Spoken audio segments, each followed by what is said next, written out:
This is Slashers, a podcast about movies and morer for those who love horror. That's right, ladies and gentlemen. We're branching out from movie reviews and doing a report because we felt like it. My name is Jake, the Cryptkeeper, if you will, for this show. And to my right, the Vault Keeper to my Cryptkeeper, Brian. Brian, greet the mutant goons from beyond.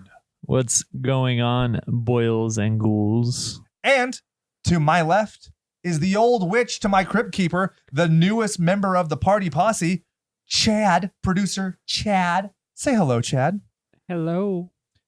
Gang, we're very excited to be doing something very weird and different, where we are going to be doing effectively a history report on the EC Comics Tales from the Crypt franchise and basically every spinoff thereof except for the HBO show. And the HBO show will, of course, be getting its own episode because it's 93 hours of generally great TV. I agree. I love the show. I don't think, there's no episode of Tales from the Crypt that comes to mind where I'm like, ugh. Every one that I've seen, I've liked. It's just questions of like how good, the degrees of goodness, and that is remarkable. No, what's for a great? show that length. What's great about it is that it's 30 minutes and it's over. I thought they were longer. Was it a little bit longer? Maybe I just feel that way because I was a child. I could have sworn they were it was a shorter form. It wasn't like the full on like don't movie. Remember? Could be wrong.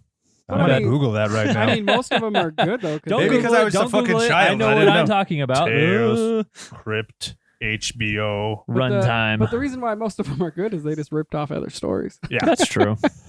Episodes. That one just says watch. It doesn't say how long it is. That's neat. Videos. So, what's your favorite?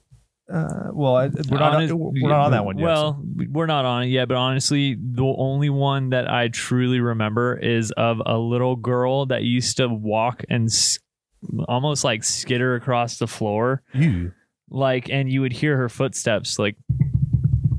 Oh, you're right. 23 minutes for the ventriloquist dummy, which is the one that sticks out in my memory the best. Yeah. I remember also I love Bobcat Goldthwait. He was the dude from the police academy and stuff. So I was like, oh yeah, I know who this is.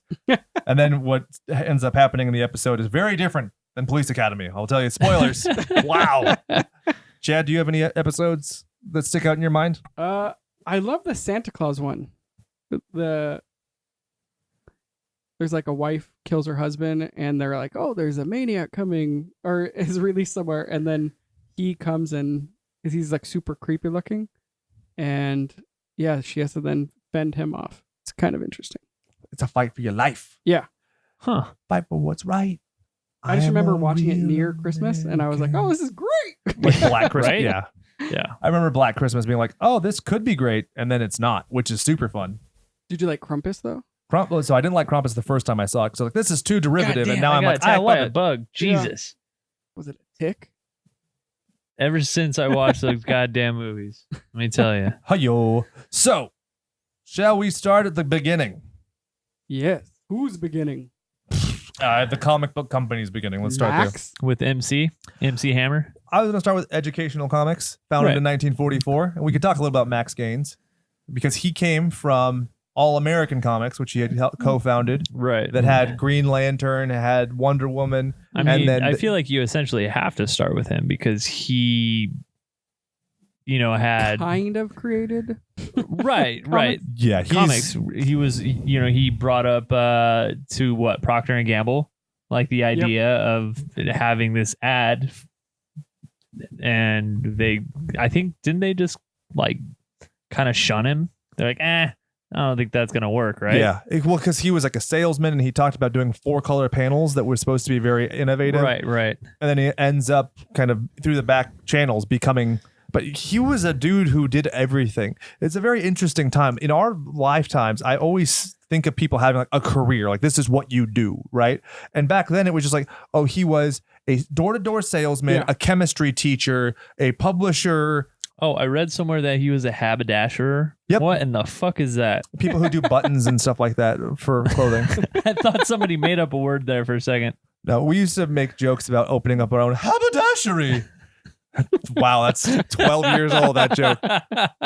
It's not even a joke. We would just say it really loud and people would look at us, which is basically how I got attention for 20 years. Apparently, though, Max is a giant asshole. Yeah. Yes. Yeah. Well, he was a tiny man, but a giant asshole. It was like highly documented in multiple sources. Oh, yeah. Right. He used to beat his kid with a leather belt and just genuinely. Wait, that's bad? Genuinely was not, a rule. As your attorney, I'm going to advise you to not talk any further, Chad. He just wasn't, the role model dad. Well, I've read people try and give him a pass because he broke his leg as a kid. And like, oh, well, it caused him discomfort the rest of his life. Guess what? A discomfort in your leg doesn't make you beat a child and then say that child's going to be worthless. I mean, it's pretty well documented, and it's not just from William Bill Gaines. It's a bunch of people who are like, yeah, he's kind of a piece of shit, but that piece of shit was the shit. And then Billy Gaines used that shit like soil and sprouted up. But that happens all the time. What's so great about it though is he wasn't anywhere near his father. He wasn't working under him as an underling and then all of a sudden inherited it. He was like going off and doing his own thing. Like, fuck you, dude. I'm gonna be a teacher. But his dad was a teacher. Isn't that kind of weird? Yeah. I was thinking about that. Yeah, that is true. He's like, well, I'm going to branch off and do my own thing. You were a teacher, but now you're this, whatever. And in a way, you feel like as much as you want to rebel against the parents, they do have some sort of influence on you. Yeah. So, but back then, it's probably just safe to be a teacher, and he knew he knew more about chemistry probably because his dad did it. So it was a little bit. Yeah, I can see that. And I mean, in a strange kind of twist, right? His father just has this fucking crazy boating accident, right? And then you're like, okay, this guy doesn't seem like he would be like, hey, let's go enjoy a day on the water, he dies, and then his son's like, fuck it, let's change everything up. Yeah. Basically, when I think of somebody dying in a boating accident, my brain goes directly to Sleepaway Camp. I think of Jaws. Well, I'm talking about they literally get hit in the head with a boat in that movie. Oh. Yeah. It's silly, but at the same time, it's like, that's really possible. That's kind of scary how possible that is. Huh. But when we say boating accident, I'm going to put little bunny ears around it.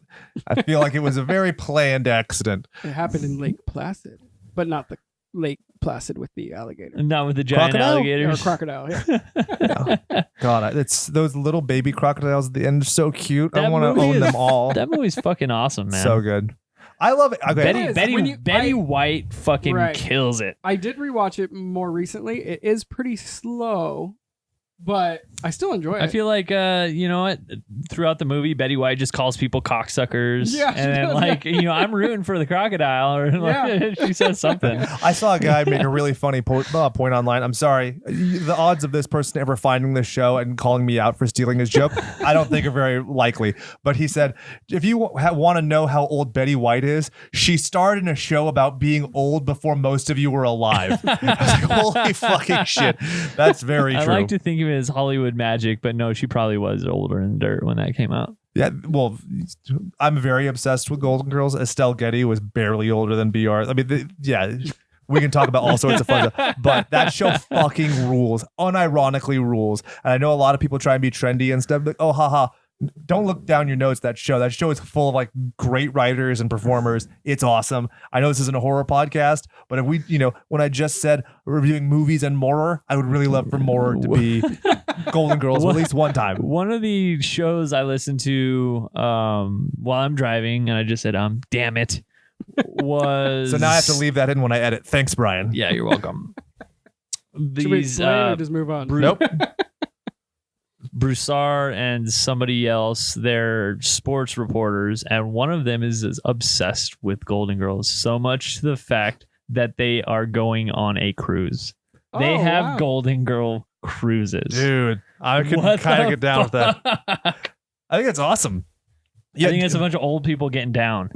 Middle-aged people, I think, more than old people, but still, I would love to get me a Blanche Devereaux of my own. So, which Golden Girl are you, Chad? I don't even know their names. Don't be a bitch. I'm dead serious. Don't be a bitch. Just describe them physically. Absolutely everything, and yet I don't know any Golden Girls. Jesus Christ. I feel like I gravitate towards the tiny one. You can't. Why? That's mine. Picture it, Sicily, 1941. I've often said the ideal sitcom for me would be Coach from Cheers and Sophia from Golden Girls that are like roommates. Not necessarily romantically engaged, but that would be so fucking perfect because Coach is basically like a male Rose from anyway. We're devolving into madness. We have so much fucking history to get through.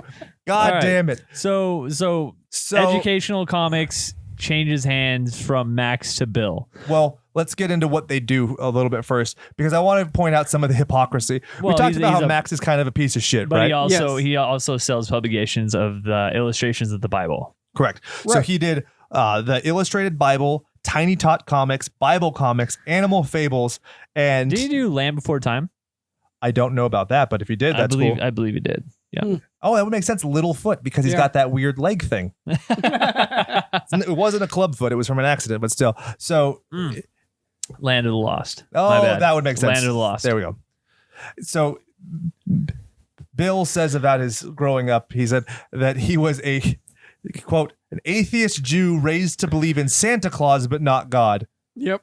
Fucking fathom that. That's a good quote. That is a very involved sentence. That's a good quote. For a guy whose dad made a living off of the Bible comics. Yep. Which, I mean, Old Testament's fine. We're there. I get you. But it's still like, yeesh. Yeah, it's funny how it's a bit close to home when he went through the whole juvenile delinquency thing. He's like, yeah, no, I lived it. Wait, there's also an interesting argument to be made. How good he is at dissociating the horror stuff, where he's like a normal fucking dude who makes the lion's share of his career off of Mad Magazine, right? Which is satirical, it's comedic, there's no horror really in it at all. And it's just a product. It's not his ideations. It's not him trying to kill someone. It's not therapy. It's just a product. Right. And he doesn't mince words about it. I think that he gets that pretty healthy mindset from his dad, who is being capitalistic about the Bible. Yeah. Oh, they definitely made their money's worth. I mean, they were both very smart when it came to investments, right? Hell yeah. Yep. Yeah, like millionaires in like the early 40s, like late 50s. And if we can give him some credit, Max Gaines was also influential in getting Wonder Woman published in the first place. Right. And her whole history is fucking fascinating. If you've never read up on it, it's great. I mean, Max was also involved with a lot of the kind of founding characters, Green right? Lantern and stuff, Green Arrow. Right, yeah. And then they end up getting bought by DC. And so he retains all the stuff for the Bible comics. So he makes education comics. Right. EC and then National. Right. Right. Is that what it was? But National Comics? when Wonder Woman was selling like crazy, he was like, oh, damn it. Yep. Yeah. I'm going to make Moon Girl or whatever she is. Didn't work out for you. We're going to try It's kind of like with Superman and Justice. Dude, yes. Isn't there another guy that was similar? Captain Marvel. That's right. I had a professor who was kind of a cocksucker in undergrad. Kind of a cocksucker, He wrote a book about comics and everything in it was wrong, and I read it, and he was like, oh, can you help me copy edit? And I was like, sure. And he didn't want to pay me, and he gave me a B+ in his class, and I was like, fuck you. And so I never called him back. And so I used to have a bunch of these voicemails like, come on, man, I need you on this. But one of the things in Luke Cage's first issue, it spoke a lot to culture at the time. Luke Cage, a black superhero, has to buy his costume at a pawn shop. But there's a very, very funny joke in there where as he's going through the pawn shop, he pulls out a costume. This douchebag thought that it was the Flash's costume. No, it was Captain Marvel's costume because he'd been put out of fucking business because he was sued by DC Comics. It's super involved. I also saw Shazam finally, and I fucking loved it. Yeah, it's good. I love Shazam comics. I loved it. Yeah. Because I'm a big fan of the Captain Marvel, and there's also the ginger. Have I told you about the ginger Captain Marvel? No. He wears a purple costume and he has red hair, and he has split, and his body parts come off, and he can fight with like one arm over here and another leg over there, and his head. Oh, it's so stupid. It's amazing. Then there's the female Captain Marvel. The absurdity. Yeah. There's Marvel. It's all. But to me, the big red cheese is Captain Marvel. And I was really disappointed of Captain Sparklefingers and all those fucking names. They didn't do the big red cheese. Like, you know what? Even I might be vegan, but I'm not that vegan. It's the big red cheese. For those of you who are really into comics, you totally get that. If you don't, I'm sorry. I have no idea what he's talking about. This is me in my element because like I love behind this curtain, there's 2,000 comics on a rack. So honestly, you know what? I hate to say it. the only time I ever read comics was when you give them to me for Christmas or my birthday. Yep. So At least you read them. That's honestly pretty impressive. I'm not gonna lie. yeah, I mean they're bathroom readers. They're good. I like them. That's on I'm so glad that your poop flex are on the gifts that I give you. So here is where we start, and it's a little convoluted, but I practiced my oration on this with my wife while we were on a walk because I wanted to make sure I was able to get this out in a succinct and clear manner. Go on. There's Crime Patrol, which was originally International Comics, then International Crime Patrol, then Crime Patrol. The name changed in issue 6, then in issue 7, then in issue 15, called Return from the Grave. They start doing the Crypt of Terror. And it's a test based by Bill Gaines, who just takes over the company after his dad has a boating accident because he had teamed up with Al Feldstein.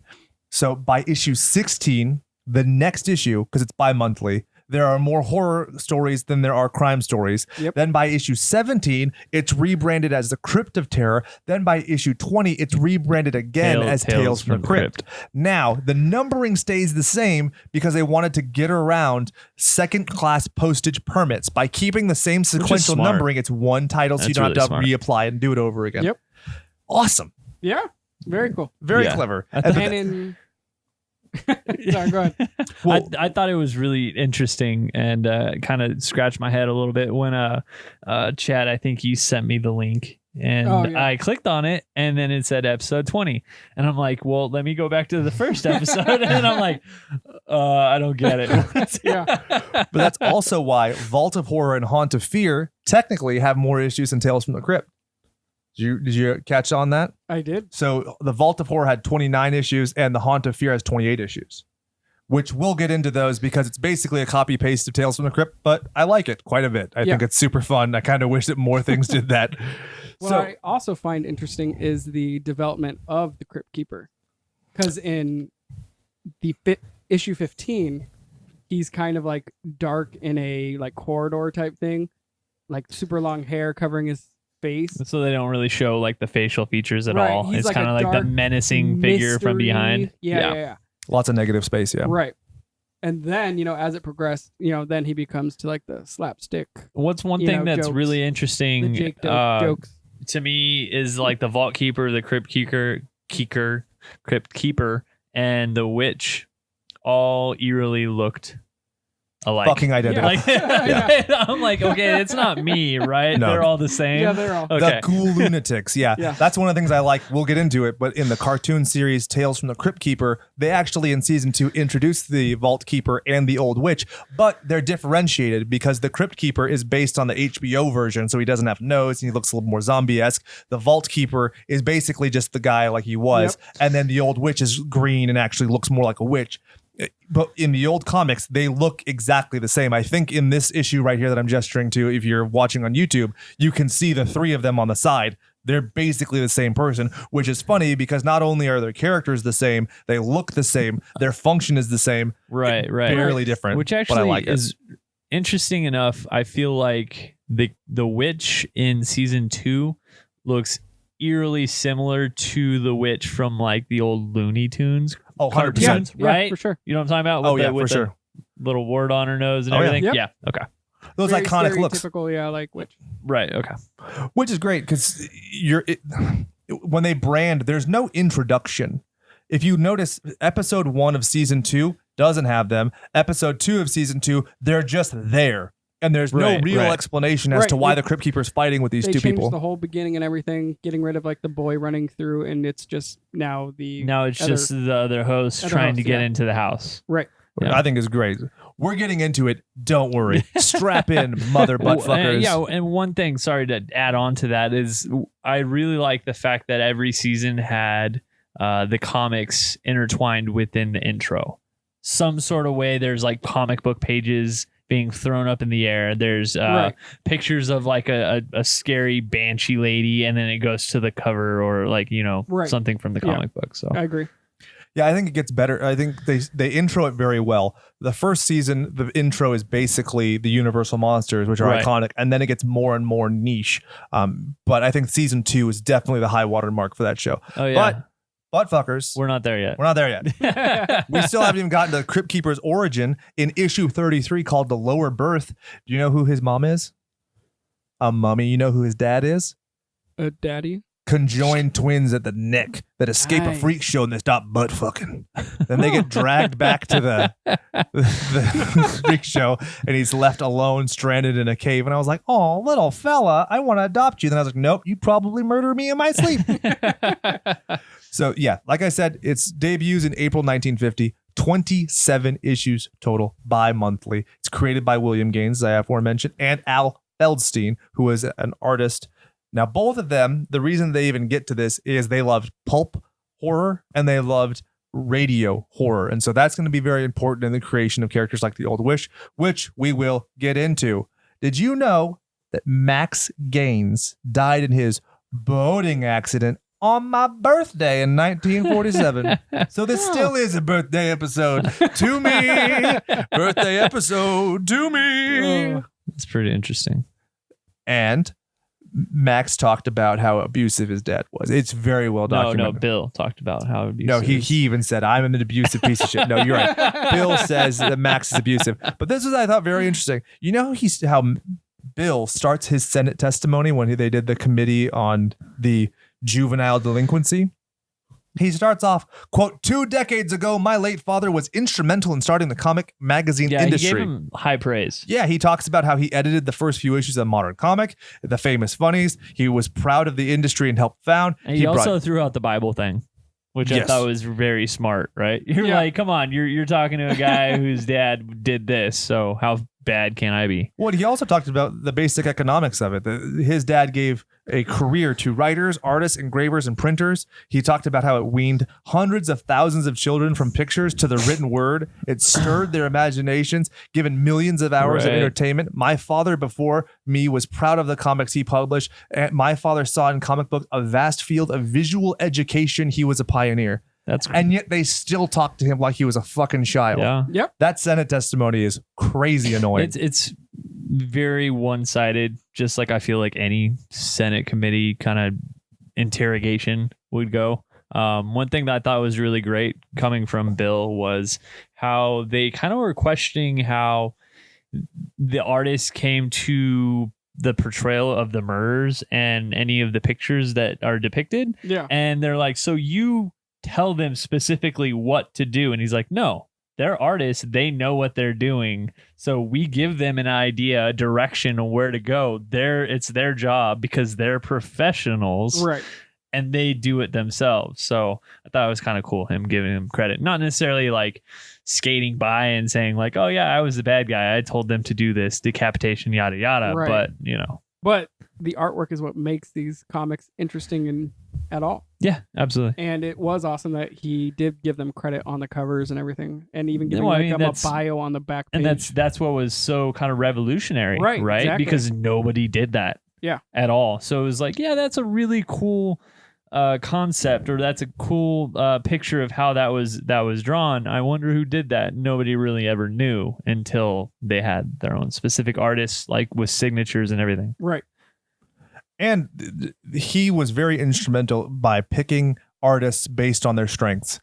Now, a lot of these guys had no interest in horror whatsoever. They were just good artists who were trying to make a living. I have a bunch of quotes I pulled of these guys just basically talking about economics.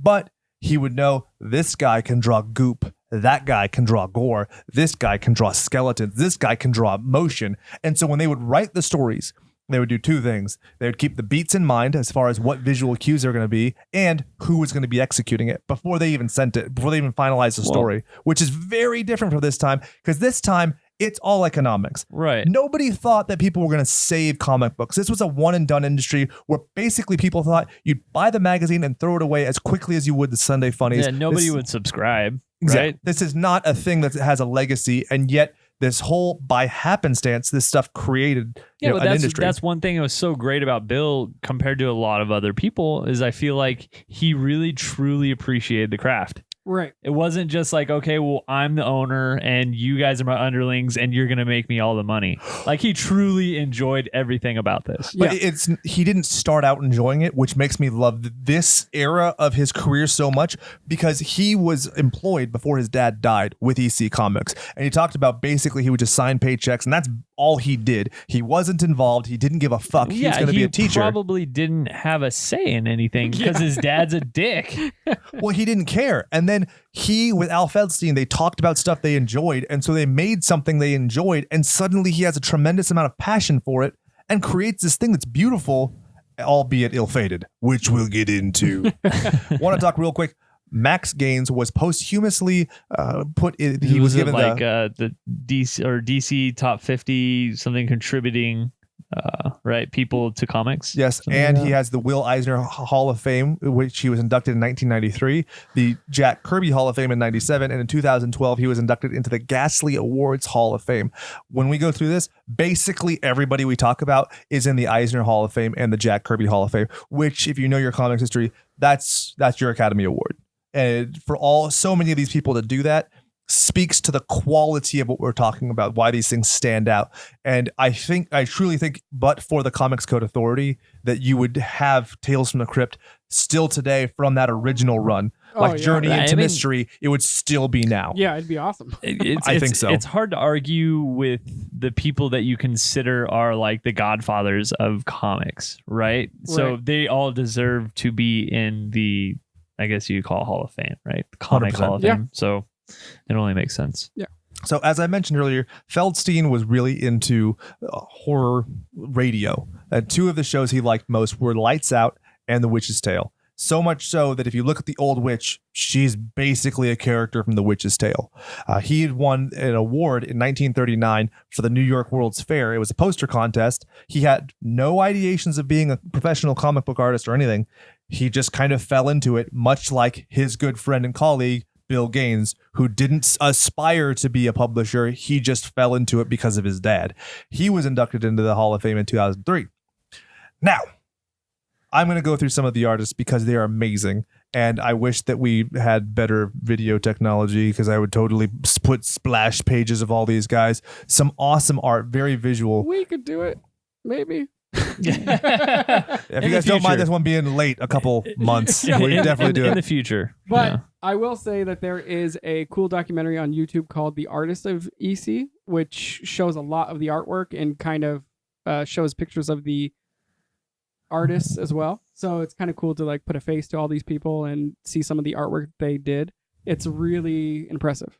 And the sci-fi stuff that comes up in that, like the weird science and the fantasy. Yes. There's a lot of fun, dynamic art. When you look at a lot of these artists, you can see they did what pays. That's the best part about, any kind of drawing job. When you're talking about 1950s America, like if you can make a living drawing, was a huge deal. It's very specific on what you can do and what you can't do, as we'll probably delve into. Exactly. Yeah. So one of the first artists we want to talk about, Ghastly Graham Ingels. Ingels, Ingels, because I know you're going to Google it because you need to see this shit. He was really good at oozing, dripping things, and he was trained as a painter. So this is a guy who was an artist first, commoditizes that into comic books. That's his career. All the green goo on the covers of Tales from the Crypt, basically. Basically, faces melting, rotting, zombies, all that stuff. Stuff like that. Super good.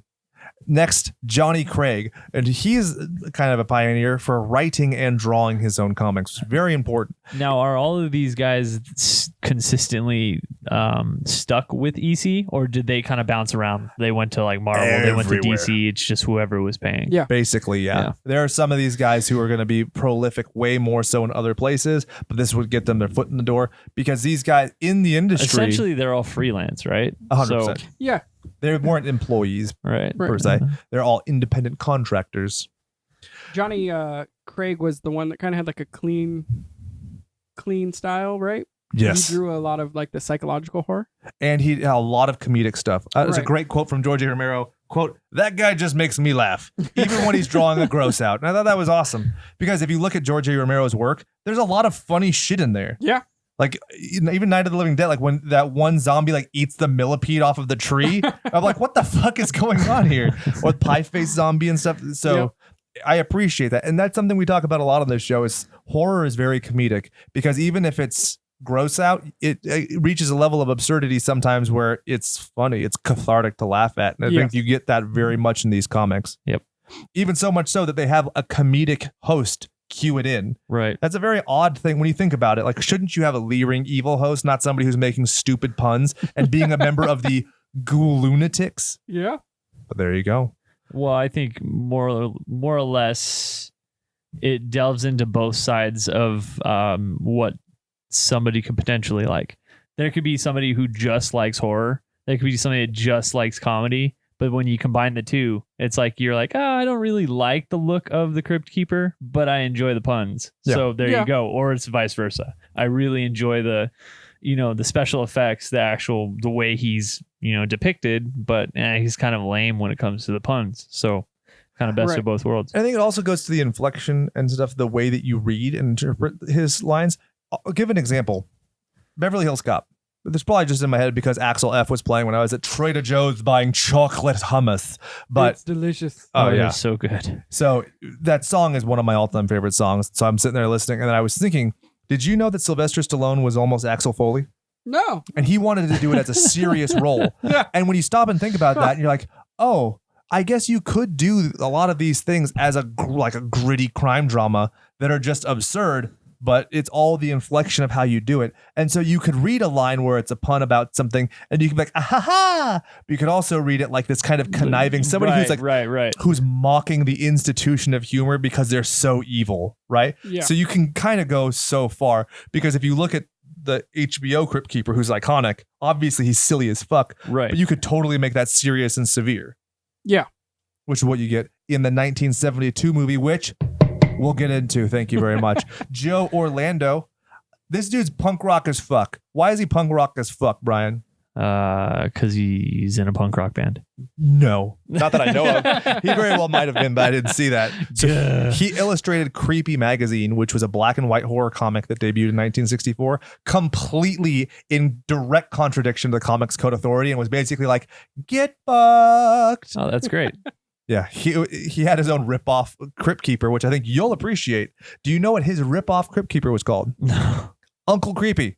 Which, if you why would I appreciate that? Because we hosted an MMA podcast for 2 years, and Ian McCall was called Uncle Creepy. Okay, and he literally has a podcast called Story Time with Uncle Creepy. You're like pointing to Brian. Brian will appreciate this, huh? Uncle Creepy. Hey, Uncle Creepy. That's what I call you when you're not around.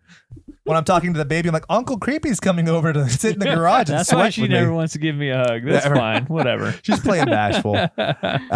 Orlando, also Eisner Hall of Fame, 2007. Jack Davis. This dude, the man, fucking legend. Quote, Who? oh, I didn't particularly care for it. He didn't give a fuck about this. And he said, quote, my wife didn't agree with it. She didn't like the horror bit at all, but I had to do it. So I did it. I got paid for it, and the editors liked it. Evidently, it had a lot of fans. This dude was completely like, I'm just here to collect a paycheck, but was still legendarily good at what he was doing. That just Everyone reminds me of loved it. somebody that's like Mr. Rogers when he goes home, but then he goes to work and he just like takes off all of his shit and he's like, all right, let's get down to the brass tacks, boys. Yep. That's basically him. If you ever listen to interviews, he's like super clean, super polished, very polite, and he's very apologetic for this part of his career. It's very funny to hear how That's he's awesome. like, but people in the industry are like, oh my God, like he was prolific. In his era, he would draw and ink 3 full fucking pages by himself in a day, which if you know the industry is like, the fuck, man? He was like just a workhorse who was super driven and good at what he was doing. Didn't cut corners, would just do a tremendous amount of work. And he said, quote, I'd have to be fast because when you turn them in, that's when you get your money.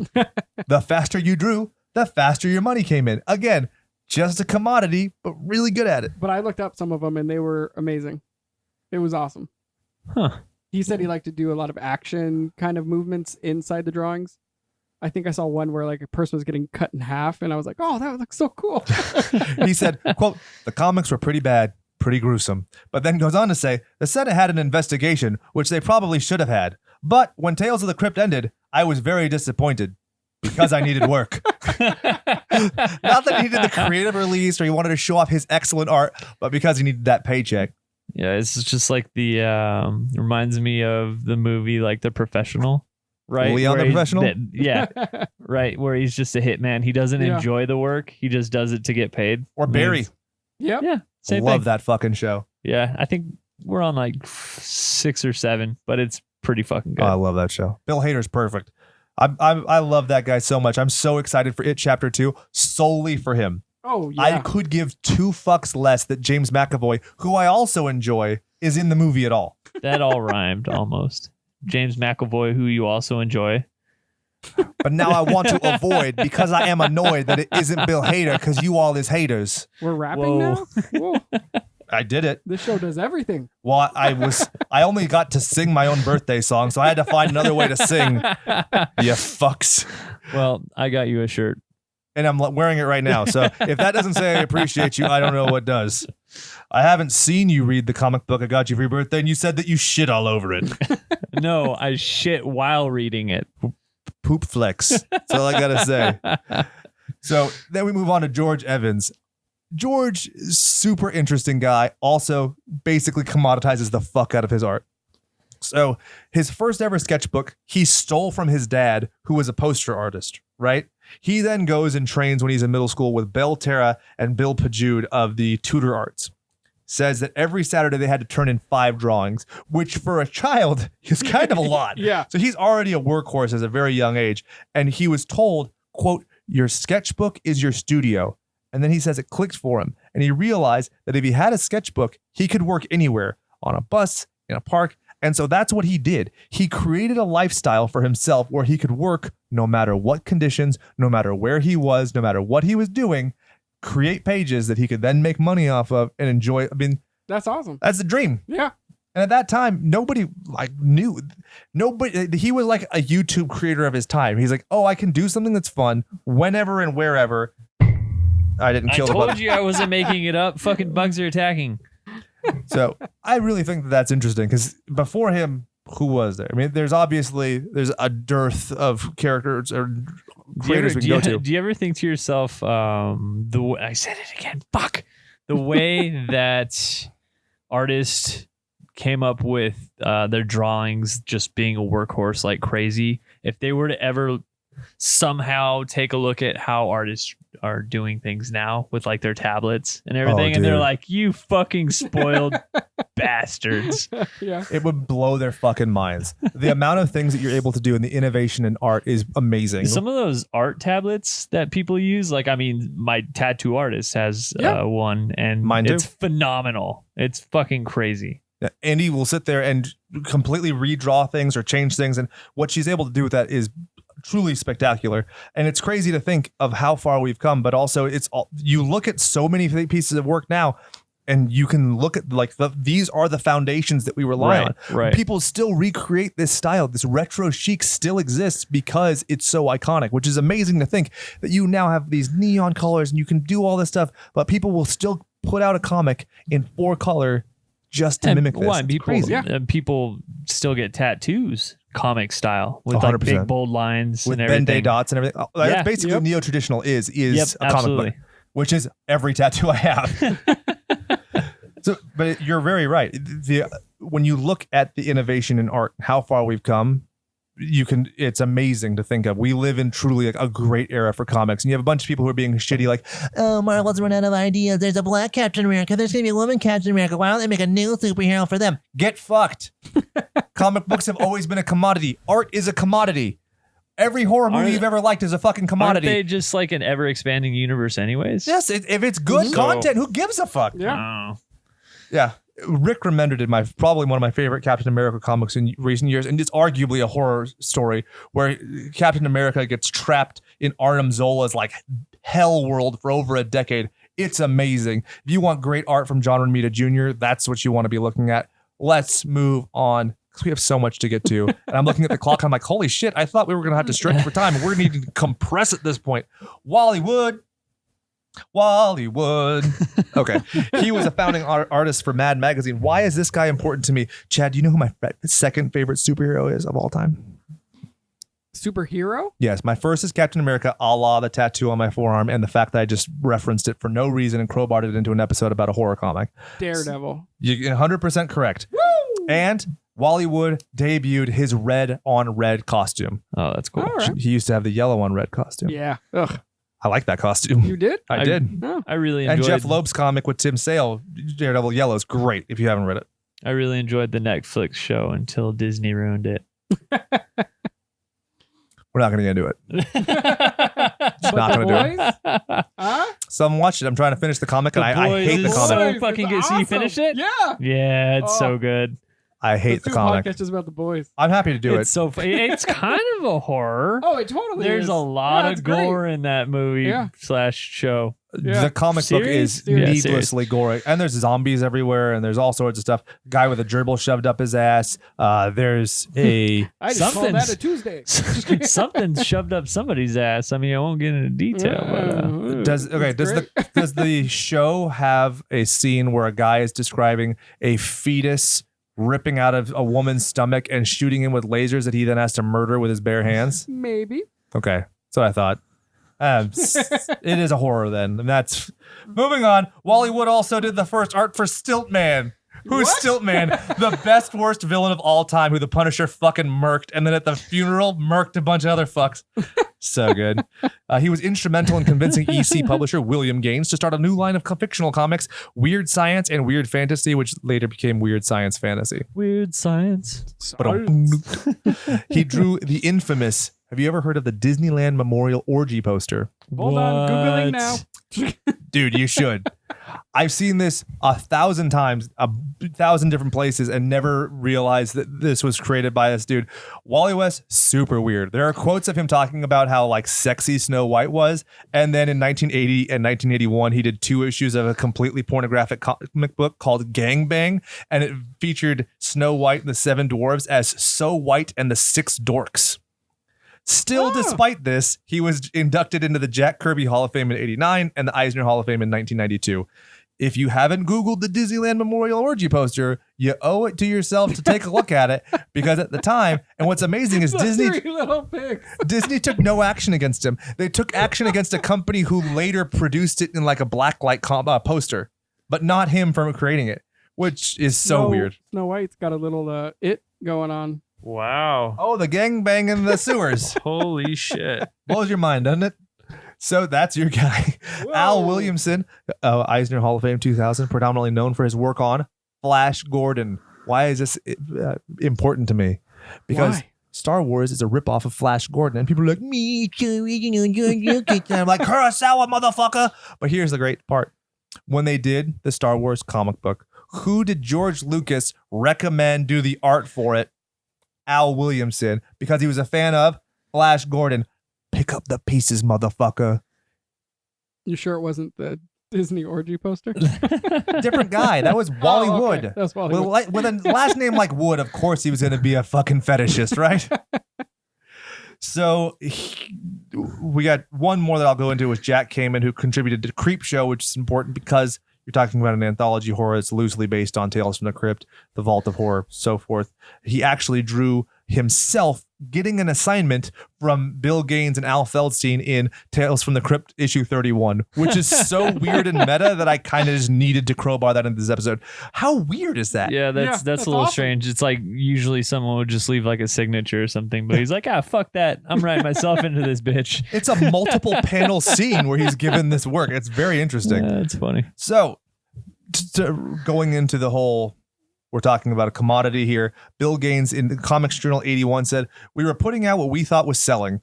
We were like the smallest, crummiest outfit in the field at that point, with definitely the worst distributor, Leader News. It was just a way of keeping the business going. We just imitated. Whatever we heard was selling, that's what we did, which is how they broke into Western comics, war comics, science they comics. did anything under the sun, Yeah. basically. And then they're like, oh, scrap.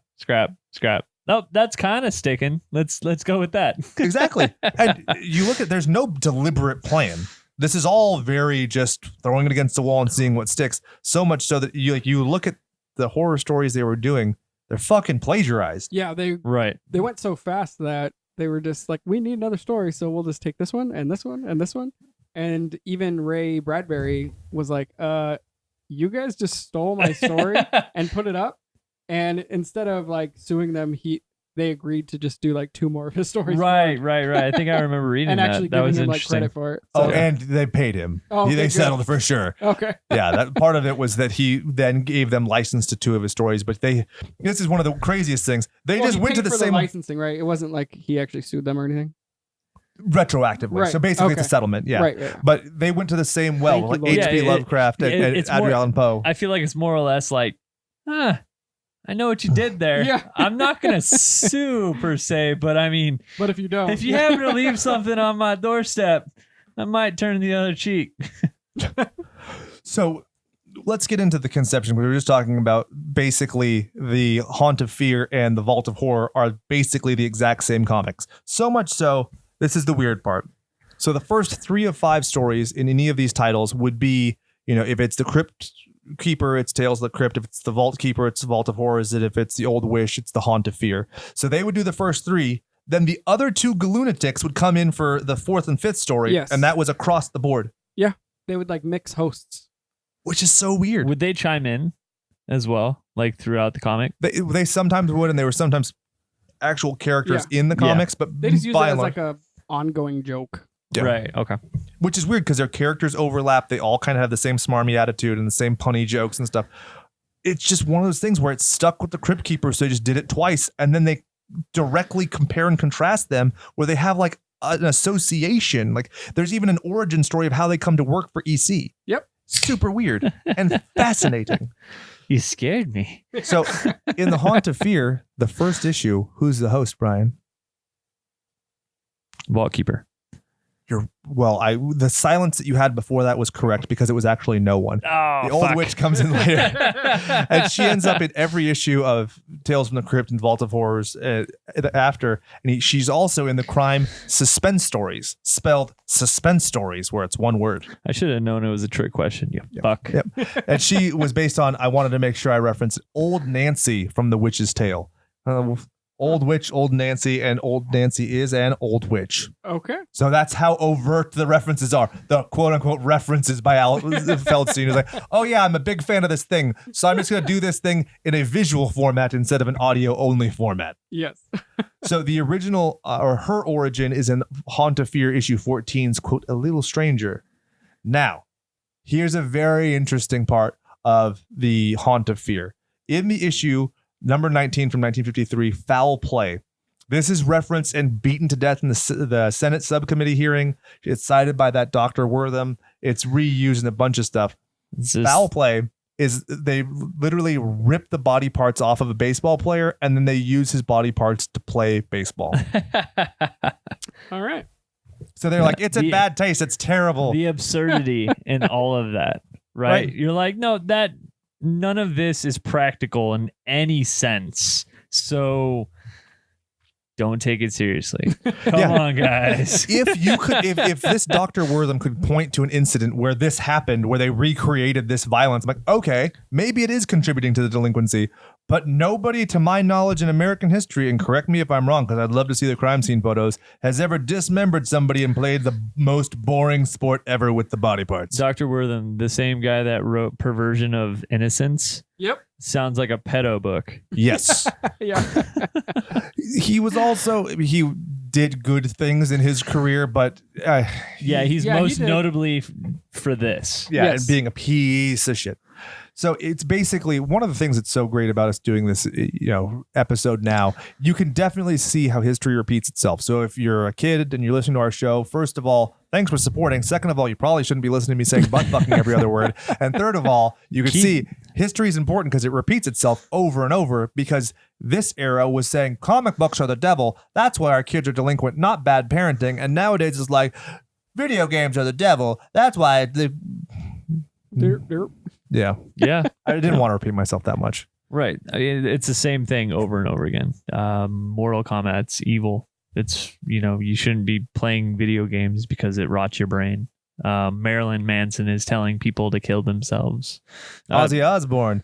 Chicago's fucking awesome. Yeah, all kinds of fucking shit. So, everybody's obviously kids are a little more impressionable at a certain age, but you're not telling kids to literally go kill your parents. Yeah. I think there was regulations that could have happened without going so far overboard, because you don't want a 6-year-old probably reading these, because they are very bloody, violent looking, and it just didn't need to go so far to where they couldn't even write or make these in any way. That's just outrageous. The thing is, everything that they were bringing to Bill's attention was completely out of context. Right. So he's like, over and over again, well, if you went back 5 or 6 panels, you would see that this is the story where this girl was being tortured, left in her room over and over through the course of the years, being malnourished, this or that, and then she ends up killing her parents because they were evil people. So it's not like it's this girl who all of a sudden you're like, kill your parents, like helter skelter weird shit. She read and your then comic book and went crazy. Yeah, It's always the comeuppance. It's always like the villain. Well, not always, but the vast majority of these comics are the bad person gets it worse. Yes. Right.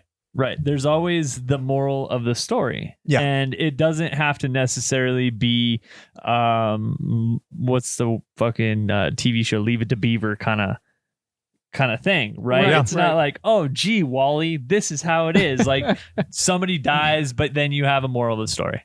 Yes. Could not agree with you more. I pulled a bunch of quotes out of his testimony. I think it's super interesting. He's a very eloquent guy. Yeah. His statements are very important. I'd like to I'm going to do this one verbatim. The other ones I'll just kind of talk about loosely. What are we afraid of? Are we afraid of our own children? Do we forget that they are citizens too and entitled to select what to do or read?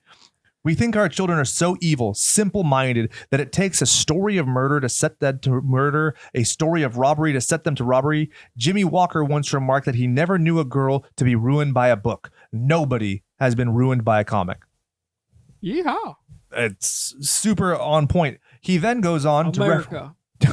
Well, that's America, not Murica, right? Because Murica's the one being like censorship. But he goes on to talk about what's in the news.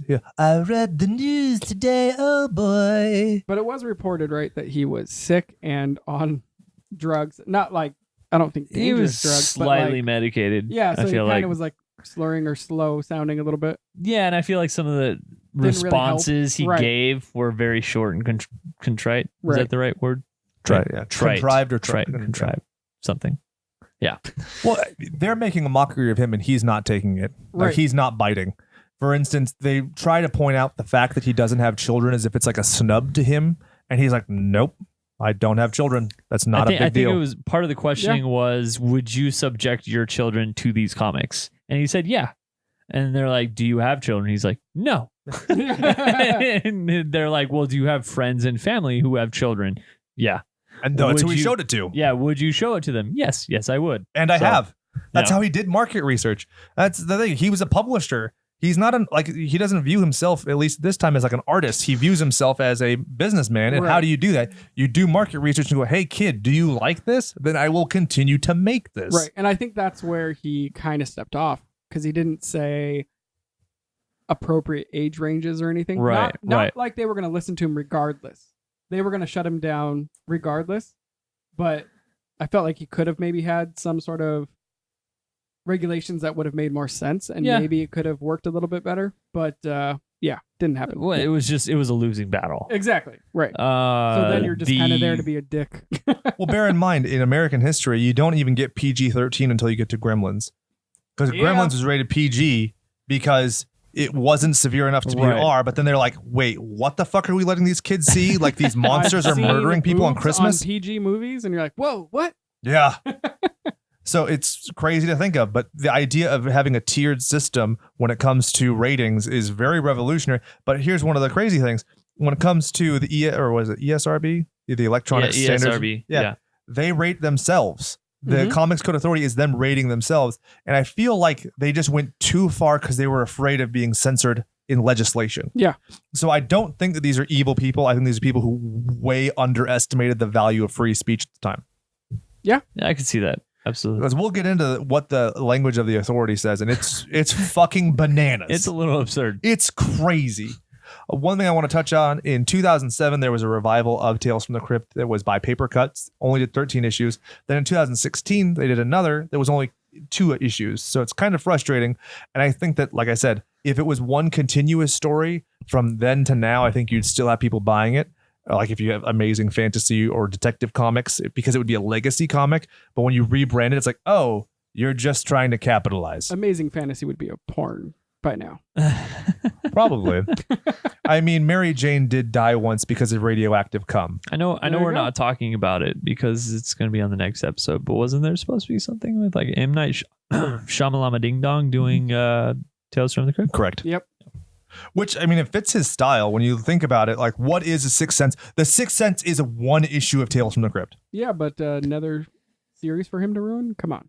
Oh, I'm not saying he should. I'm saying that, like, you could see why it would matter to him because, like, oh, basically, this is you. It's a story, and then there's a little twist. Like, what's that Right. stupid movie where the plants kill people? Didn't he do that? The Happening. That's a fucking haunt of terror story. Yeah. It's really stupid. But it had Mark Wahlberg in it. Yeah, there's great visuals of like some of the people dying, but the story is just stupid. Yeah. But it would make a good comic from the 50s, right? Tree pheromones are killing people, and yeah, it's stupid. Sounds like a comic book from the 50s. Yeah, it The does. comic book from the 50s is like the commies did something with the trees. Harrowing tales of how trees are out to get us. Make sure to read this comic that's printed on paper. Show those trees who's boss. And so obviously we'll talk a little bit more about it, but EC Comics, even after the end of Tales from the Crypt, Haunt of Terror, all right, Haunt of Fear, Vault of Terror, Haunt of, I forget why are the names escaping right now. Anyway, even after those go under because of the Comics Code Authority, they end up being fine because they did Mad Magazine. That's only just being canceled the year we're recording this, the year of our Lord, Right. 2019. Yeah, Right, that's fucking nuts. Yeah, What's it's really insane. great about it is, they came out with the CCA, and Bill was apparently one of the founders, or he was part of it, quote unquote, part of it. Never really contributed fucking jack shit to it. As soon as Monetarily, he did like $15,000 a year. I think Okay. that's the dues. Yeah. So I mean, Okay. he was So, I mean, integral in it. Yeah. Right, okay. But when it comes to what they actually believed in, he didn't believe in any of that shit, right? I think within reason. That's what I think. I think they over police themselves for Okay, fear okay. of like an actual legislation against it. Because like, so we'll get into it. Basically, to combat the CCA, he's like, well, let's just call it a magazine and fucking call it a day. And they can't technically do a CCA because it's not a comic. book. Yeah. With its So own self-contained publication. Its Yeah. own, his way of fucking giving him the bird. And basically what it is it's, you know, not a conglomerate. What do you call it?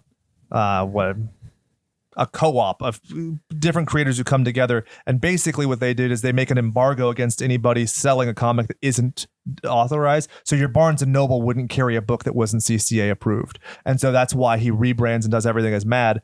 So we'll get into 1954. The draft is used as an exhibit in the Senate subcommittee hearing. It's broken into multiple parts, starting General Standards Part A. We go into it. You cannot promote any kind of distrust of the law at all. Policemen, judges, government officials, and respected institutions shall never be presented in a way that is to create disrespect for established authority. Big They brother want be that now, I bet. Hey, big, For sure. Hey, It trumps America. Big brother be your friend. Yeah. Right? I mean, and also, as an attorney, I'm looking at this like everything is so vague that you could go, oh, this offends me. Fuck this. Fuck that. But what is the definition of pornography? It offends me when I see it. I know it when I see it. And that's one of the ways they do it. And this is they create a strict regimented thing, but then they're also like, oh, also there's this catch-all where if it just doesn't pass the olfactory sense test and it stinks. Yep. Crime is never to be depicted as a sordid and it is only to be depicted as a sordid and unpleasant activity. We talked about this. You can't be like, I'm having so much fun. It's like the Aw. shitty people are also supposed to feel shitty about committing crime. Give me your money. Which is never the case, right? Yeah. Something that like robs people blind. They're like, this is fucking awesome. This beats a 9 to 5. Yeah, right. Let me know, Joker. Oh, so sad. So In every instance, good shall triumph over evil, and the criminal punished for his misdeeds. Lame. Which is almost every issue of Tales from the Crypt. The guy who that's kills true. his wife for the inheritance usually dies horrifically at the end. Yep. The guy who starves blind men to death Yeah. is murdered and eaten by his own dog. The one I read earlier today, the guy who was obsessed with getting the man's tuxedo that he killed to get the guy's wife, right? Because Yep. they both, did you read that one, Chad, or no? Yeah, so he ends up digging up the guy in the casket, takes his tuxedo, ends up wearing that same tuxedo to the wedding of the widow, and there was embalming fluid all over the jacket, and he ends up dying from suffocation. Rad, right? Yeah, it's fucking cool. We'll get into it. There's the Tales from the Crypt movie and the Vault of Horror movie. There's a good one involving embalming fluid I think you're going to enjoy. So, scenes of excessive violence shall be prohibited. Scenes of brutal torture, excessive and unnecessary knife and gunplay, physical agony, gory and gruesome crimes shall be eliminated. What the fuck is this? I feel like I'm in Demolition Man, where they're like censoring people and writing tickets with robots. Do you have the one written down about the salacious women should not be posed in certain ways? Oh, I believe that's in section part B. Oh, my bad. Yeah, we'll get there. But it also, all scenes of horror, excessive bloodshed, gory or gruesome crimes, depravity, lust, sadism, masochism shall not be permitted. All lurid, unsavory, gruesome illustrations shall be eliminated. Have any of these people read the Bible? Dude, everybody be butt fucking in that book. That's nuts. Okay, some old man gets taunted by children and he prays to God who has a bear rip the children apart and murder them. What about the goat cutting off all the foreskins? Oh my God. Yeah. Where's the okay? There's literally, and so she lusted for her lovers from her days as a prostitute in Egypt, whose manhood was like that of donkeys and whose emission was like that of horses. That's in the fucking Bible. It is a woman missing the fact that she was a whore, getting gangbanged by donkey dicks, Getting raw dogged by donkey dick. scooping out handfuls of cum from horses. That's in the Bible, but this isn't okay. Just want to make sure that we're on the same page. Are you impressed that I quoted the Bible almost verbatim, Chad? Very. Satan. Oh yeah, and this is one that basically ruins everything. No comic magazine shall use the word horror or terror in its title. Right, that's the one that specifically targeted Bill Gaines. Yes. He's Yeah, like, for sure. come on, really? And what purpose does that serve? If anything, it's telling you this is content that should be prohibited for a child. Right. It's clearly labeled. It's your parental advisory. It's your, M for mature. This is a horror magazine. This is not fucking Tiny Tots. You jack The offs. single word can't be that powerful. Scenes dealing with or instruments associated with Walking Dead, torture, vampires and vampirism, ghouls, cannibals, and werewolfism are prohibited. That's why you have Werewolf by Night, Morbius the Living Vampire. Those are loopholes because Marvel was like, get fucked. Going back a long ways. I mean, this was a big problem for a lot of people for a very long time. Profanity, obscenity, smut, vulgarity, and words or symbols that have acquired undesirable meanings are forbidden. So if we had like a running joke inside of us where we're like, rim sickles, and people were like, oh, I know what rim sickles mean. Even though that's not vulgarity or smut, under this interpretation, I could just arbitrarily be like, I know what rim sickles are. I'm in on the joke, and it's wrong. Yeah, Censorship. yeah. It's like we're like, rimsicles, huh? And they're like, nope, none of that. This is the one that Brian was referring to. Females shall be drawn realistically without exaggeration of any physical qualities. Exaggeration? What do you mean? What would we be I know, I'd exaggerating? find the hottest model and be like, all right, I'm drawing you exactly. I'm not exaggerating. Look at them tatas. We measured twice. With our hands and mouths. Respect for parents, the moral code, and for honorable behavior shall be fostered. A sympathetic understanding of the problems of love is not a license for morbid distortion. Okay. What the fuck does that mean? He got beat by his father. And it's like, you have to respect him. Yes. Right? Sex perversion or any inference to the same is strictly forbidden. Aw. What is sex perversion? Is Tiger Woods sex perversion in this? right? Is Jeffrey Epstein? I don't know what's Yeah, for sure. What's really interesting about that as well is I feel like Bill early on was an advocate for anti-Semitism, anti-racial in his comics. He brings up a lot of stuff that have to do with the negatives that people don't like to talk about. Yeah. And then meanwhile in the CCA, they're like, okay, sex perversion or this or that, interracial, I'm sure is probably something that's in there, or something very probably close to it. It actually speaks against using racial elements in a negative way, which I thought was pretty surprising. Oh, that's interesting, actually. Yeah, ridicule or attack on any religious or racial group is never permissible. Wow. Well, that's actually very progressive. Okay, keep that one.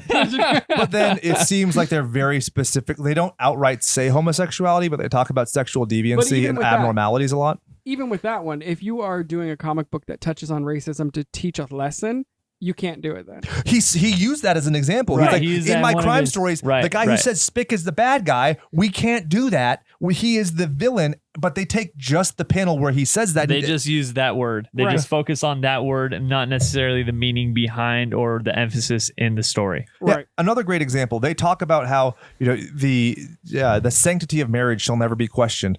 Think about how many Tales from the Crypt and Vault of Horrors where it's the people who are cheating, the evil people who get their comeuppance. How many of those politicians were cheating? I can neither speak to confirm or deny the allegations contained in my esteemed counsel's regards. Right. Shall we move on, gentlemen? But I mean, you could see, even though he was a member, it was not self-serving. This put him out of business in this capacity. And like Brian said, it's completely targeted towards him. Yeah.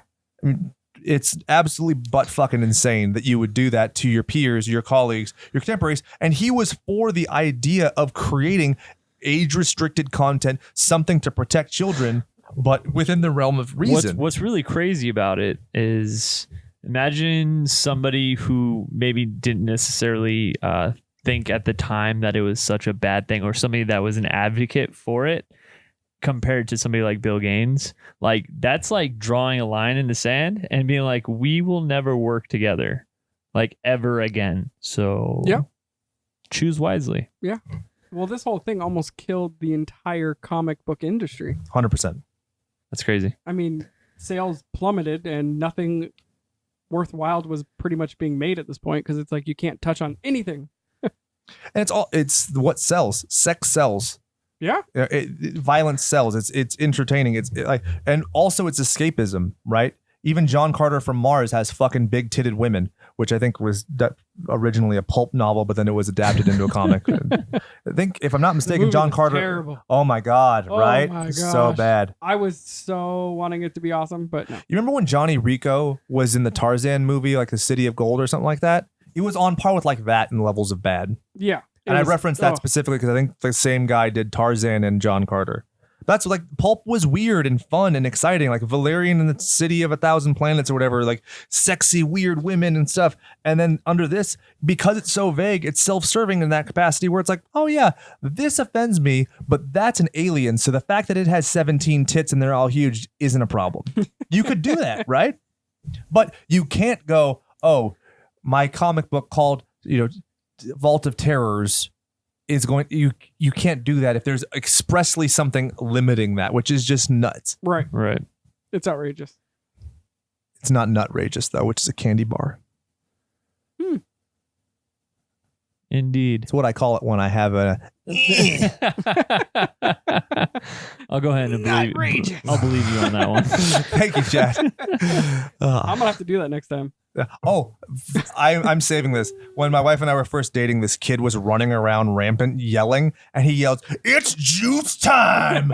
And so I looked over to my then she was just my girlfriend, and I was like, if I were ever to have an and say that, would that be a problem? And she goes, I dare you. Oh, yeah. I'm saving that until our 30-year wedding anniversary. And she's like, what are you talking about? I'm like, oh, it's juice time. But so I keep saying it to myself as she hands you a prune juice. Yeah.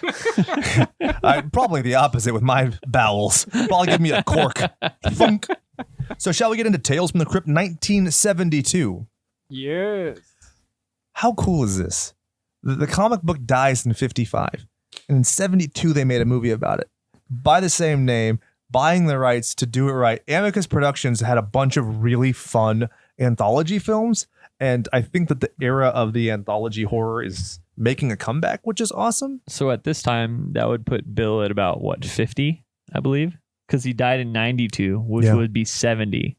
So this is 72? Yep. Yeah, so he'd be about 50 years old, still in the prime of mad. Yep. So, he's got things going on, but I'm sure he probably saw that and was like, that's pretty cool. You want to know something like just weird happenstance, and I don't know if you can call it divine intervention or whatever. I was talking to the managing partner of my firm, and for some reason I mentioned watching this film.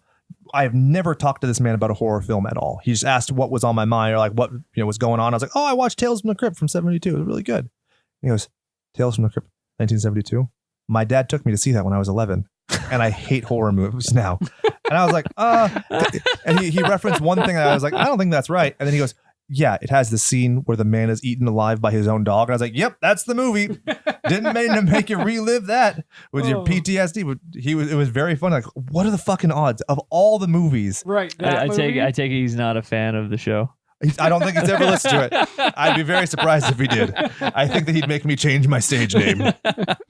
But Tales from the Crypt, 1972, starts with 5 people in this palatial estate, and they're beckoned into this room, and there's this stones, and there's a crypt keeper, and he's sitting there. The throne is pretty sweet. It is great. It's like a skull kind of formation, and it lights up stone. with the fire. Yeah, super cool. And the pedestals are even cool. It's very Stonehenge. Mm-hmm. And so these people sit down, and they're talking about these dreams that they have. And everybody's acting like they're forewarnings, right? Okay. And he even refers to them as forewarnings of what could happen. But then the twist at the end is, you motherfuckers are already dead and you're already in hell. This is just a ruse, as you literally watch a dude fall into the fiery pits of hell. And I was like, hell yeah. I'm all about this. So Chad, you referenced the Santa Claus one. Yes, and it's in there. It's so good. Yeah. Do you want to go through the basics of it? Because I think that simplifying it is even better, but go on. Yes. So there's a wife. Oh, basically it starts with the husband. Yeah. Super nice guy. Yeah, super nice guy, just getting ready to sit down during Christmas time. They kind of show the whole living room. He's smoking a cigarette, right? Or a cigar? I think so, yeah. Yeah. Reading a newspaper. He basically sits down on the couch and puts the newspaper over his face. And then you just hear a big wet, thwack. And then blood splats across the newspaper. The newspaper lowers, and it's his head's just bleeding. And then they pan up to his wife holding a fire poker. Yeah. And she has a fez on, which is awesome. Yeah. And of course, the rug in the house is all white. Yeah. And it's fur. And it's big, fur. And so he just flops on it and starts bleeding everywhere.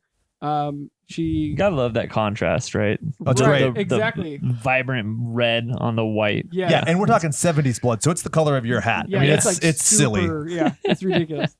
There's even a part where she scoops up blood with a little butter knife into a champagne flute and then pours it out. It's clearly red paint. It's hilarious. Yeah. But it's charming. So as she's kind of getting ready to clean the body and move it and all that, the radio's on saying that there is a psychotic maniac whatever that escaped from an institution. Think of the beginning of Blood Diner when it's Uncle Anwar. Right, okay. Yeah, he's got a cleaver in one hand and an erection in the other. Kind of like that. Which I watched an old Disney cartoon that had this exact same premise, except for it was an escaped gorilla. Wait, cleaver in one hand and erection in the other? Yeah, dude. Yeah. It's in the Song of the South. Did you hear? There's some weird shit in Disney movies. Sorry to go off on a random tangent. So from there, it has...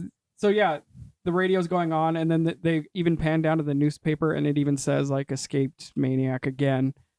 The girl, lady, whatever, starts to clean up, but she hears her daughter upstairs, and you're like, oh damn, this girl just killed her husband. Her daughter's upstairs trying to go to sleep. And she gets the item out of the safe, which is the will and testament. So you know it's all motivated by money. You know how women do. Whoa. Oh what? Shit. That's why I never have any. Anyway. Women or money? Both. So then the trick is she puts her daughter to bed, And her daughter's like, but Santa's coming because this murder takes place on Christmas fucking Eve. Right. Because why not? Yeah. Yeah. And so then the daughter's like, oh, I let Santa Claus in. After the woman has like run around closing up all the windows and stuff. And there's the crazy guy, clearly deranged. And do you like it that he actually attacks her? Because I think it'd be so much better if it just showed him walk through the foyer and look at her and it cuts to black. Yeah, I think so because it was super cheesy the way he did attack her. He's like choking her from behind, and it definitely looks like it's not. It looks like a neck rub. Choking her And from she's like, behind, huh? Yeah. So yeah, this comes from the story And All Through the House, which, funny enough, ask me what comic this came out in, Brian. Not Tales from the Crypt. I'm glad I didn't answer. It's a Vault of Horror 35. Yeah. So what's funny is out of this Vault of Horror, Tales from the Crypt, Haunt of Fear, Tales from the Crypt. So the majority of these are not even Tales from the Crypt. There's the Reflection of Death, which is cute. Poetic Justice is rad because that's from Haunt of Fear 12. That has Peter Cushing. You'll remember him as Grand Moff Tom. You may fire when ready. And he plays skinny Santa Claus who's super nice and ends up killing himself and coming back as a zombie. That shit is dope. Now here's something weird. It ends with Blind Alleys, which I think is so dark and so weird, but super cool. Check it out. The screenplay was adapted into a tie-in novel by Jack Olek called Tales from the Crypt, released by Bantam Press in 1972. So it's comic books that are turned into a movie that are then novelized. It seems what? Seems half-assed backwards. A little bit. I tried Should to be find a copy of it. I couldn't. Comic to novel to movie. I don't know. Yeah, I completely agree. But Strange. there were novelizations of fucking everything in That's this true. time. This was like the way, like this was the alternative of making a made for like, shitty video games like Iron Man the Game or whatever. So this was filmed at Shepperton Studios, which they shot 2001: A Space Odyssey, Blade Runner, Princess Bride, Superman, Alien, Star Wars, and of course, my favorite of this bunch, Judge Dredd. With Rob Schneider. You did that way too well. I've done it a few Jesus. times. We can get into AD comics at some point, or AD magazine. I'd love to do that. Rogue Trooper, Judge Dredd are so up my alley. So perfect for this era. Fucking Judge Dredd has never been more top. Well, I say that in hyperbole. He's been topical, sadly, for 40 years. Then there's a semi-sequel, The Vault of Horror. This one doesn't have a vault keeper or a crypt keeper. Bunch of dudes get into an elevator. They go down the elevator. They end up in this like room that's purgatory. The room later opens up. You realize they're all dead and they have to go to their assigned graves. You find out they have to relive this over and over again until they die. I would like to make an argument. I have a gripe with this movie. There is one guy. It's my favorite one of all these. It's hilarious. He's an old man who's very particular, and he finds a beautiful young bride who, funny enough, by the time we're, children watching movies, I've seen her, and she's only ever played an old lady. So I was like, oh, that's neat. He gets this beautiful bride. She's at his house, and he's very neat and particular. Everything has its spot. Everything is arranged. I have a system for this, and when we need to buy groceries and all that stuff. So she becomes neurotic. She needs to make sure everything is in perfect place. So there's this kind of slapsticky scene where she keeps like knocking stuff over, trying to fix something else. So she gets his workshop and she gets a nail and hammer because she's going to fix this, painting that's hanging. And he catches her and he starts yelling, everything has its place, blah, blah, blah. And so she just hits him in the head of the hammer. Oh, shit. And she murks the fool. Nice. And then she's like sitting there and she's giggling to herself at the end. And she goes, everything has a place, everything. And his dismembered body is jarred and hung up on this shelf with all of his tools and stuff. That's awesome. So fucking that's weird. Fucking cool. That's a good way to end His it. only crime is being neat. Everybody else is a fucking piece of shit in this. They're murderers, they're adulterers, but he is just neat. And he gets murdered, and he has to relive being murdered every night for all of eternity. I like it. A little dark. But seriously, these are all super fun. I recommend both these movies a lot. And another fun fact, there isn't a single Vault of Horror comic adapted in the Vault of Horror movie. All of them are from Tales from the Crypt or shock suspense stories. How fun, right? Totally. Now we move on. This is super fun. We watched dozens of episodes of a child's TV show. You can find them all for free on Tubi and on YouTube. Definitely. It was Tubi? YouTubey? Fuck my brain. It's Tales from the Cryptkeeper, and I'm very frustrated. I found this as a 31-year-old man because I would have watched the fuck I out feel of like this as a kid. I watched it Yes. once upon a time. I don't know. When did it come out? It ran from September 18th, 1993 until December 4th, 1999. Yeah, I probably would have seen it at least once or I've twice. seen a few episodes. I want to say the Crypt Keeper being distinctly green. I remember that. So Yeah, I think maybe action figures or something, but I don't think I ever watched the show. And so this Crypt Keeper is the same Crypt Keeper from the HBO show, voiced by the same fella, same mannerisms and everything. Which is so much better.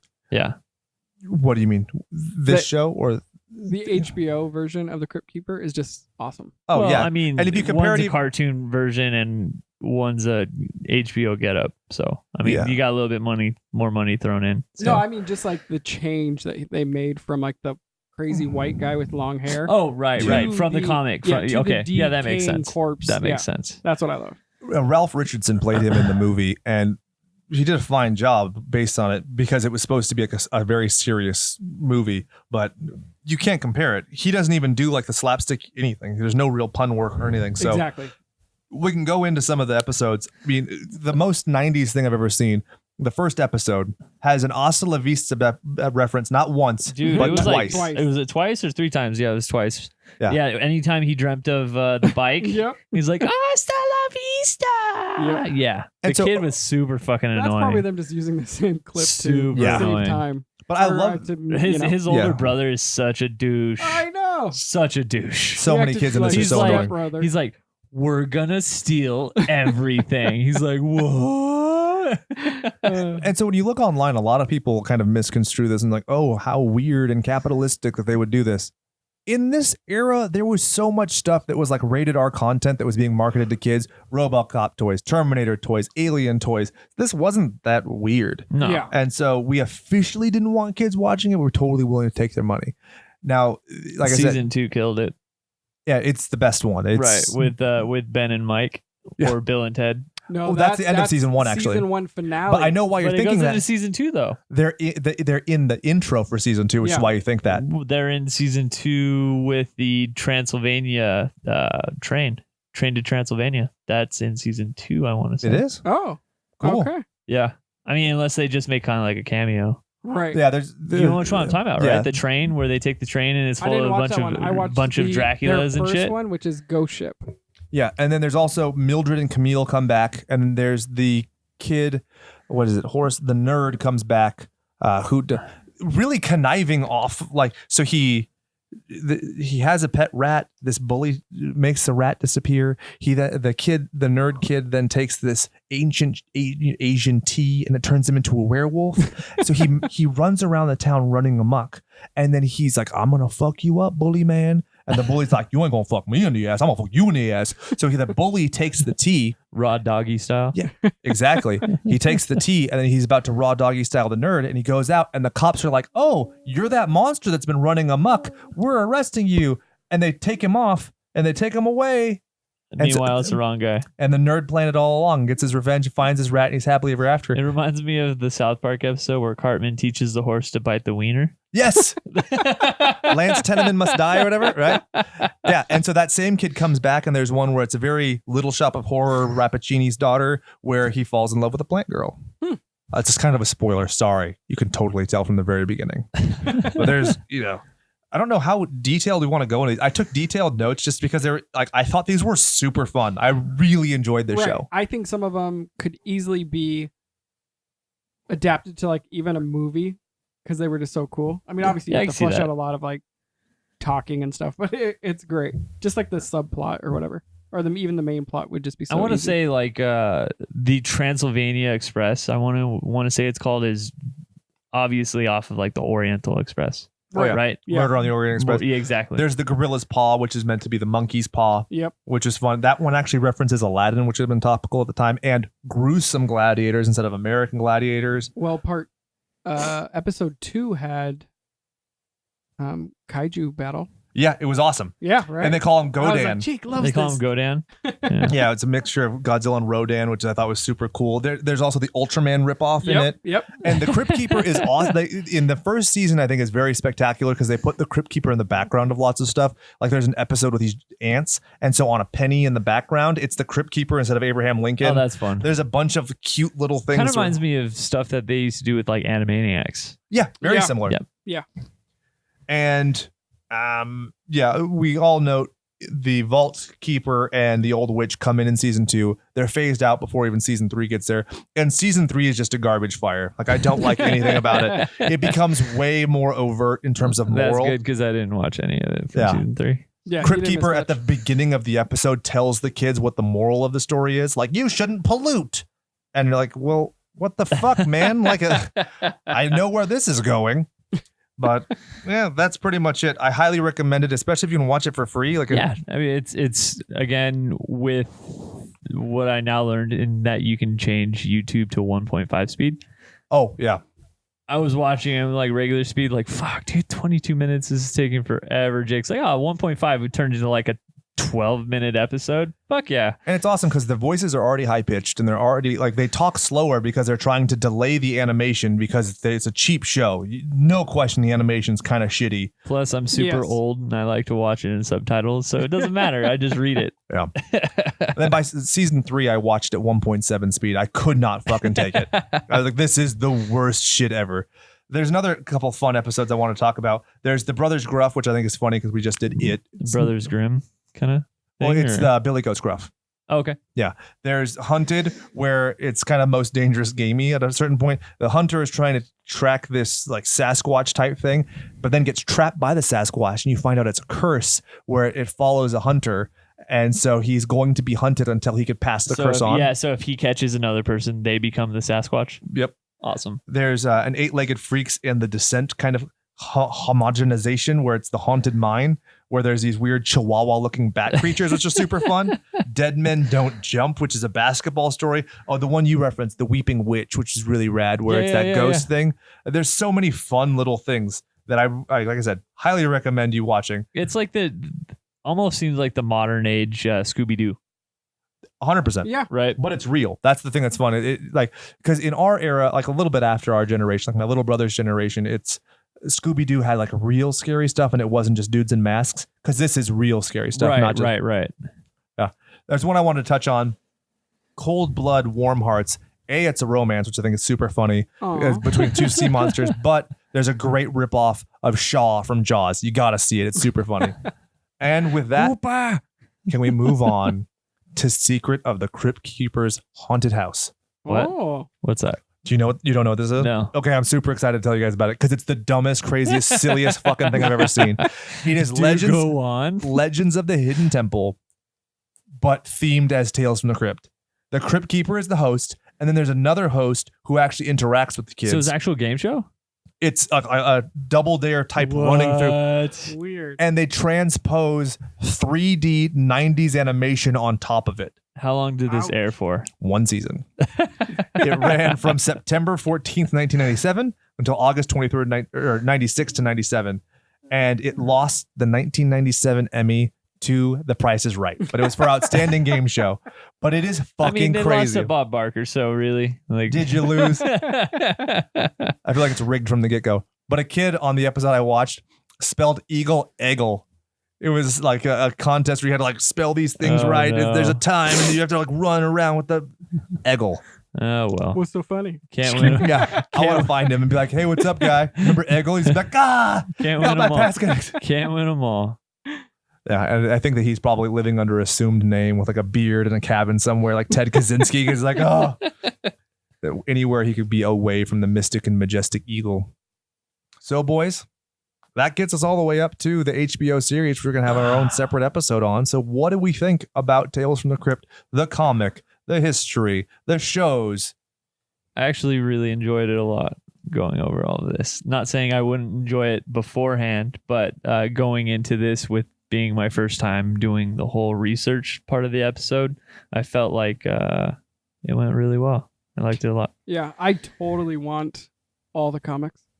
Yeah, Yeah, I no want to kidding. find them. No I kidding. want them all.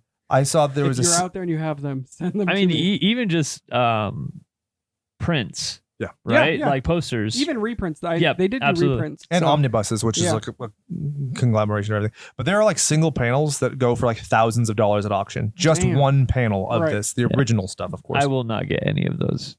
Yeah.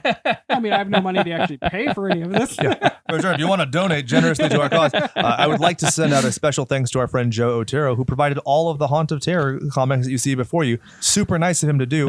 Thanks He a didn't lot, even man. know we were doing this. Appreciate it. So props to him. He'll get some free Patreon stuff even if he doesn't pay because he Maybe- paid in dividends here. He'll get some more stickers and pins. There we go. I think that's fair. If I have any left because I threw so many out at Midsummer Scream, how many listeners do you think we got out of that? One. Negative two. No, According to I statistics. mean, I'd say we probably got about a dozen. I'd say solid listeners. So Maybe. Or even if they don't listen, so long as they put my fucking button on their stupid backpack and they're carrying me around like a billboard with them, I'm happy. Yeah. I mean, that's Because all that me and we can Jake- ask for. Helped the guy down the stairs. He was like, "You'll have a listener by the time I get home." Yeah, I remember that I was at the like, very awesome. at the end of day 2. Yep. Yeah. That's Yeah, great. That was cool. I thought there was a child in that wagon that we helped him with. I was very scared. I was like, no, please don't. He God. was about to hug that fucker down the stairs. It turned out it wasn't a child. It was just stuff that he bought. But I think it's that time to end the episode, guys. There you What do you go. think? Absolutely. I think so. So, you got anything? This was fun. Any closing remarks? I was gonna say, you can't end the show with seeing who could do the best Tales from the Crypt laugh. Oh, I feel like Brian thought I nailed already- it pretty I much. Oh, thought you I- already did it though, huh? Was that on the warm up though? Was that on the any fucking day warm up, or was that just was it Oh, on I the don't actual know. show? Was it on the show? I don't want to compete with that. I think that's quite good. That's too good. All right, you win. Done deal. Let's s- hear your old witch because we'll take turns. Brian, I am conceding the Crypt Keeper to you because I think you did such a good job. So I will now be the Vault Keeper, and then you can be the old witch. Does that sound fair? I was already the old witch. I know, but I'm saying we're gonna do a voice for it, you fuckhead. Oh, I guess. All right, so we're gonna be Galunatics, and we're going to end the show in the character. So you're gonna do your line as the Crypt Keeper, your line as the old witch, and I will finish as the Vault Keeper. Shall we begin? Ready? Me first. Please do. Good night, boys and girls. Boils. Damn it. Boils and ghouls. Boils and girls. If you ain't watching them dying. Oh, what? Come on. That's what I Nobody said. We're ending the show. If you ain't watching them dying, you ain't really trying. Enjoy killing time. I just wanted Chad to be an old woman. Until next week. And for Brian and Chad. See, I win because I found a character that didn't have an official voice. He was just in he has some weird nondescript accent in season 2. Basically, you could be Jiminy Glick, Joan Rivers. Whoever I want to be. I'm the Vault Keeper, and I'm keeping it that way.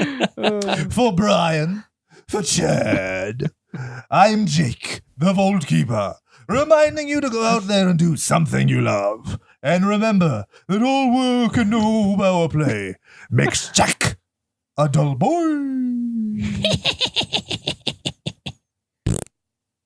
This was fun, guys. Let's do it again real soon.